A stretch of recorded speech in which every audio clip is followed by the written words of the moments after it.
بتائیں کہ جب تک آپ دسترخوان پہ بیٹھے ہوئے آپ کی عمر کاؤنٹ نہیں ہوتی. میں نہیں بول رہا، حدیث بتا رہی. جب تک ہم دسترخوان پہ بیٹھے ہوئے کھانا کھا رہے ہیں، ہماری عمر اللہ کا کرم ہے. لیکن کیوں نظر آتا ہے کہ اکثر مومنین دسترخوان سے قبرستان چلے جاتے ہیں؟ کیوں؟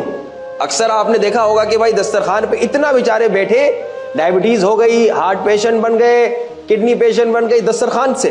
حالانکہ اللہ کہہ رہا ہے کہ دسترخوان پہ جتنی دیر بیٹھو گے تمہاری عمر کاؤنٹ نہیں ہوگی. کیونکہ ہم دسترخوان کے آداب سے بالکل غافل ہیں. دسترخوان کے آداب میں ہمیں ان چیزوں کا خیال کرنا ہے.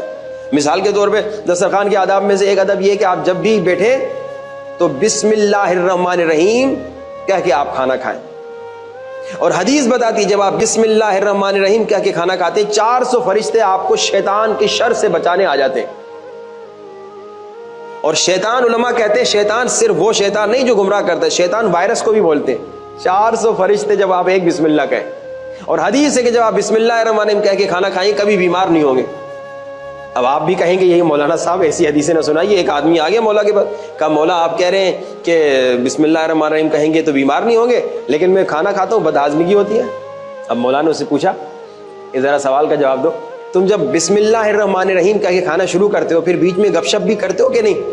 کہا کبھی بیٹے سے بات کرتا، کبھی بیوی سے بات کرتا، کبھی بھائی سے بات کرتا ہوں.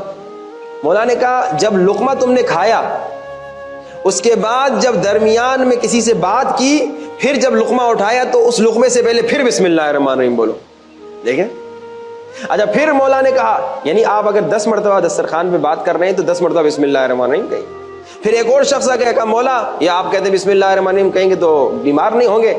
تو مولا نے کہا ذرا بتاؤ تمہارے دسترخوان پہ 3-4 قسم کے کھانے ہوتے ہیں یا نہیں؟ کہا ہاں یہ بھی ہوتا ہے وہ بھی ہوتا ہے فلاں، جیسے ابھی نیچے پکوڑے بھی تھے، سموسے بھی تھے، اور وہ مرغی بھی تھی، وہ کیا نام ہے پام بھی تھا، وہ سوپ بھی تھا، وہ چائے. کتنے ہو گئے ماشاءاللہ، سبحان اللہ، لا حول ولا قوت الا باللہ، اتنے سارے ماشاءاللہ طعام تھے. تو مولا نے کہا کہ جب ایک کھانا کھاتے ہو پھر جب دوسرے کھانے کی طرف جاتے ہو کیا بسم اللہ الرحمن الرحیم بولتے ہو؟ کہا نہیں، بس ایک ہی مرتبہ. مولا نے کہا نہیں، اگر 5-6 کھانے دسترخوان میں پڑے ہوئے اور تم 5-6 الگ الگ کھانے کھا رہے ہو ہر کھانے سے پہلے بسم اللہ الرحمن الرحیم بولو. یہ آداب ہے.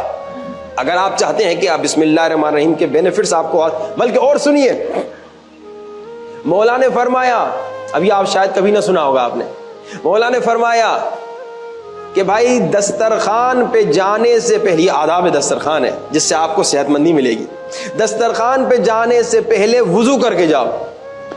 اچھا یہ تو آپ نماز پڑھ کے جو دوڑتے ہیں نا ہم لوگ، اس میں تو وضو ہوتا ہے، لیکن گھر میں ذرا سچ سے بتائیے، رمضان کے بعد سچ بتائیے کون مومن ہوگا جو وضو کر کے کھانا کھاتا ہوگا؟ کوئی نہیں ہوگا. لیکن آج سے شروع کر دیں. اچھا آداب ہے کھانے میں سے کہ آپ کھانے سے پہلے وضو کریں اور کھانے کے بعد بھی وضو کریں. آپ کہیں کھانے کے بعد تو وضو ٹوٹا نہیں تو کیوں کریں؟ کہا کہ کھانے کے بعد فوراً واش روم چلے جاؤ اور پھر وضو کرو.